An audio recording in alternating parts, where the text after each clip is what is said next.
Dale, dale, dale, dale, dale, dale, dale, dale. Rayo!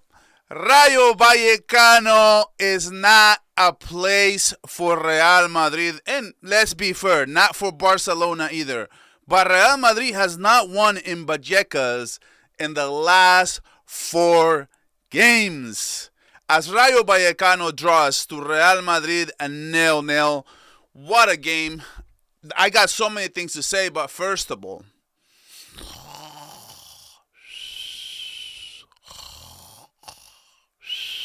it's a 7 a.m. game, and I'm literally falling asleep. When Real Madrid is not scoring goals, it's the most boring game. I thought Rayo Vallecano didn't even have the best game. I thought Rayo Vallecano was extremely wasteful in the first half and in the second half. All those breakthroughs, they were just wasting them. They were not connecting with the final third. The final touch was always missing in this game. But I got thoughts, man. I got thoughts. Right now, Real Madrid has 31 points, and they haven't had a win in Vallecas in the last 4 games.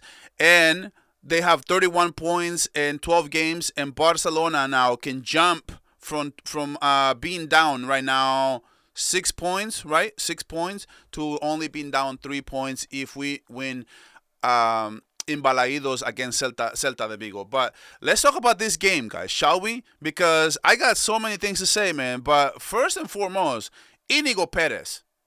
If Hansi Flick is not with Barca the next season, I'm starting today. Inigo Perez for Barcelona next season. I just got to hand that to you, bro. Only Sevilla has been able to win in Vallecas this season. And teams like Real Madrid, teams like Barcelona, they have not been able to come to this stadium and being able to win this game. I can hardly tell. Was today Mbappe's worst game? I can hardly tell he was even there. He took 1 or 2 shots again. Back-to-back stinkers for Kylian Mbappe. Basically, another stinker was Xavi Alonso. Xavi Alonso is a Trojan horse. And this is why I said, be careful what you wish for when you getting rid of Ancelotti. This is not any different Ancelotti ball than Real Madrid today. And the problem with letting go Ancelotti is, at least Ancelotti, I know that I can win the Champions League with him. But with Xavi Alonso, God knows what you can do with him. I don't even know if can he win a Champions League. Who knows? But today's lineup, I think it was a mistake. Brahim Diaz to start in this game, I'm really laughing at it. I'm like, Brahim Diaz, what are we doing here? Brahim Diaz, really? Why didn't he just do the same thing he did against Barcelona with Arda Güler more on that side?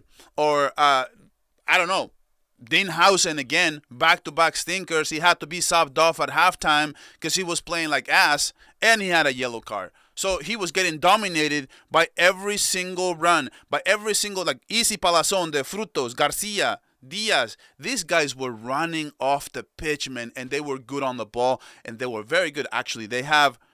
I think they had what? Let me see in terms of the ball possession. 46 possession. Real Madrid had 54, so they had more possession, but not by much.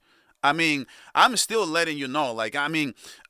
Rayo Vallecano, I'm handing it to them, man. These guys run the entire pitch, the entire game. They were so relentless every single time. Very physical, too. It was extremely physical. I can only dream that Barcelona will play with that kind of intensity that Rayo Vallecano was playing in Vallecas. What an environment. What a game. I cannot believe it, man. It was worth my time because I had to get up at 7 a.m. in the morning, and it was extremely boring. And I had to choose that game over the Liverpool game versus Manchester City because, of course, I want to be able to do a match reaction, so I got to watch the game. I didn't think Carreras had a good game. I think Vinicius was probably the best they have because he's the only playmaker they have in these situations when teams are playing you with a very, very, very good game plan. I think that Rayo Vallecano was playing like essentially with a low block, but they know how to attack, man. They know how to defend. These guys, man. What a game by Cis today. What a game by Mendy today. These guys eat the pitch today. What an incredible game. I got to hand it to me. Every single cross, it looked like Mendy was getting to it. Every single time he was sliding, he was always making the right decision, and it was making everybody else struggle. Arda Güler had a pretty good game, but it's still not good enough. He had a really nice breakthrough at the end of the game where I literally thought this is the part where Real Madrid is going to score. And he literally took him one-on-one. This is why I said, why not bring Arda Güler as a winger instead of Diaz? Diaz is literally giving you nothing, bro. He's literally like, it's not like he's the worst player, but he's literally not giving anything. And this season has been the same theme. And how is Xavi Alonso leaving Valverde on the pitch when it's clearly the 65th minute, 70th minute, he's clearly grabbing his hamstring. Why are you leaving on a player when you have literally have Trent Alexander-Arnold, who you paid a lot of money for? This is why you have these players. Why not bring Trent in that situation? Why are you afraid of Garcia? Are you afraid of Garcia? Xavi Alonso, tell me, are you afraid of Garcia? Why not? Why you not bringing Trent Alexander-Arnold for Valverde? And like as soon as he was grabbing his hamstring, Real Madrid in this game didn't know what to do, man. And they are suffering a lot of issues right now. They're suffering the build-up play from Dean Housen that he has not been playing great. He actually had, I think Asensio had a really nice play that almost scored in the first half as well. I'm so happy he didn't. Now, Camavinga is a baller, man. Like, Camavinga was running the pitch, and he was not having it. Every time there was a breakthrough on Fruto's side, he was getting to it, and he was being relentless every single time. And Camavinga was probably the man of the match. I mean, I love the way he played today. He just seems like an athlete, and I'm looking at it right now. I'm still watching it. They're all celebrating, and they're all, like, really applauding the coach, right? They're applauding Inigo Perez. Man, he's such a young coach. I love him, bro. Like, I love his tactics. I love the way he sets up his team, the way he plays defense. You can tell this team, bro, like, they had an emphasis to stop Kylian Mbappe, and it was one of those things where you say, we're gonna clamp up Mbappe, and we're gonna see about what are they gonna do on the attack. Let Vinicius beat you. Let Güler beat you. Let Diaz beat you. And at the end of the day, they couldn't. And this is what I mean. Like, right now, Vinicius, I don't know. He lost his powers, man, because he had a few times where he was working on that left flank, he was dribbling, and he was not making the right decision. Whether that was defenders getting with Lujene there, and Ratiu was actually having a pretty good game. He had a 7.8 according to FootMap here. So. Breakthrough, and sometimes Vinicius will break through that side, but other than that, man, every single time when Rayo Vallecano got the ball back, they are very good on transition. With Easy, Palazon had a pretty good game. Not the best of games, right? But at the same time, I think with Diaz, with Frutos and Garcia, they have a really good attack, man, and they can make a lot of damage in La Liga. And I think Jude Bellingham had an okay game. I think he was a force in this game, but nothing of note. He didn't really make a difference, to be honest. At the end of the day, it's like, I don't know. This Madrid team, back-to-back games, man, against Liverpool, they were outmatched. And in this game, it's not like they were outmatched, but they just didn't have. I wouldn't have believed if you would have told me that the better chances were going to come in the first half. I thought the first half was the better half for Madrid. In the second half, they hardly had anything. Anything they had going for them in the second half was literally fouls outside the box by Rayo Vallecano, making really bad fouls, bad tackles, and it was crosses inside of inside the box. And I think it kind of played into their hands a little bit. It reminds me of like that game from Koeman and the Girona coach, right? When I'm talking about way back, okay? So I'm talking about Koeman. And Koeman came out on the press conference and said, well, we play better. we had so many crosses inside the box, and we just couldn't score.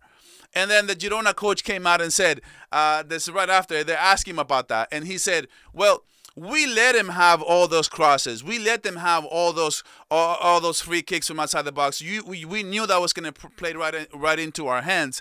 And it seems to me that in this game, it was the same thing that Inigo Perez was trying to do. He was trying to just have Madrid only make crosses. They knew who was going to header these. I mean, Hoysen has to go up. Asensio has to go up. Maybe Bellingham. Kylian Mbappe does not score. They don't have that box threat. And again, once again, when Mbappe is not scoring, he's not giving you the number 9 assignments. And that is the main issue Madrid has right now. They have a huge problem. It's that Mbappe is the only one making things go around for Real Madrid. When he's not on, he's not attacking the box. He's not holding the ball inside the box, waiting for other players to move so that they can come in transition, or they can just come in with like a little tap in or something like that. But at number 9, let me know in the comments, how much does Madrid miss Joselu? How much does Madrid miss Joselu? I remember that game against Bayern Munich, when Bayern Munich was winning that game 2-1, and Joselu came in for 15 minutes. Madrid doesn't even have a Joselu for 15 minutes at the end of the half. I don't know why Garcia is not coming off the bench. Again, substitutions were a problem in this game too. Look, they brought in Militao. What is Militao doing over Hoysen? I mean, what is that going to do in terms of the tactics? And you're literally saying is, I want to make sure I'm defending. And Xavi Alonso, it's a little scary. Xavi Alonso is a little scared, guys. Because look, why is he bringing on Militao? Because he's scared of a second yellow for Hoysen. So he's playing it very safe. He brought in Rodrigo in the 80th minute, but that's not enough time for him. Ceballos, what is Ceballos gonna do in terms of this game? Like I'm looking at it and I'm like, dude, why are you not bringing Gonzalo Garcia? Maybe Gonzalo Garcia has a chance at the end of the game, and maybe he just strikes it. Maybe he does. Maybe he doesn't. But what I'm saying is, at least you got to try. Why you're not bringing Endrick? Do you hate Endrick? Why is Endrick not playing a single minute? These are all the questions I will be asking. This is why I'm saying Xavi Alonso has a lot to prove still. And this is why I thought that Ancelotti could still be better, because at least with Ancelotti, you know what you're getting. But with this team, I don't know, man. Like, it's boring. There's no cohesion. There's no teamwork. I don't see any chances for Madrid where they're like literally connecting 4 to 5 passes together and finishing up a chance. But all in all, man, I'm happy. I'm starting off my happy Sunday. Happy Sunday. Let's close it out, Barca. Please. We didn't win a Clásico. I know. It's fine. It's done.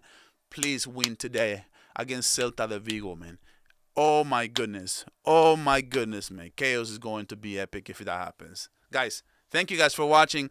I will be going live after the Barcelona game, so make sure you tune in for that. And guys, Visca el Barça.